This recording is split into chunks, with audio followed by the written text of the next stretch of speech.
Vậy ông hâm tàu sư để lấy chơi anh from vai nàng anh cũng dâng lúc kỳ lệ vậy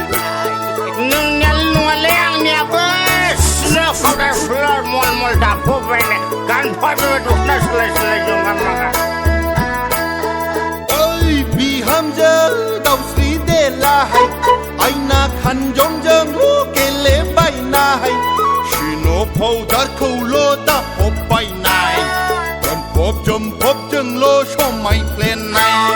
ấy vì hâm dơ đâu sự thế lại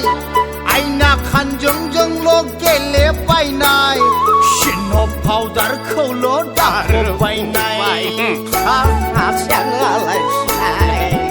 có rất ba nét thời gian như cơ ta từ nơi xâm bám về ra nó cũng sẽ nó lại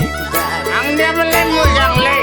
để con bia tao nên xây dựng lại lại à đó cái hậu thì con bia trong mình đang lại không lại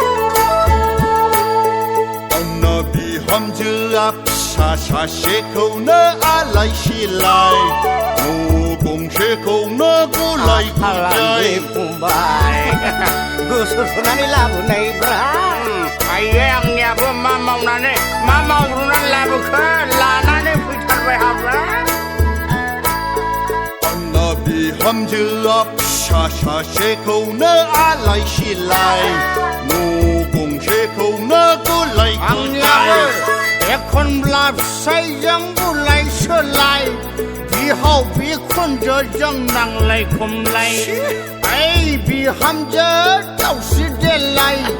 ai na khăn dâng lô cái lệ bay này xin nó phóng đất khu lô đập hộp bay này là sự thương lá sự sai nữa không bay xin lỗi thao sự thương lá à ai tôi không sai anh này không lại mà cũng lấy anh em này chỉ bên ngoài là khổ sai mobile sẽ nó mobile bên anh ra vậy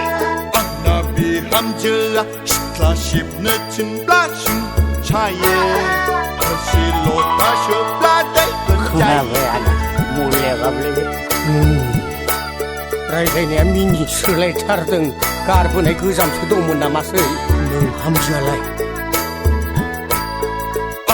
bị hâm dơ là ship nơi chân plá chân chai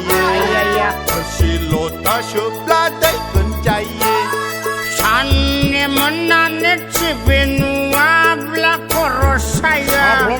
mobile serna nó đến thang ôi bị hâm dơ đâu xí để lại anh na khăn dâng lô cái lệ bay này xin nó phao dar khâu lô đập hộp bay này chả chả thề ai ya yang bây giờ vậy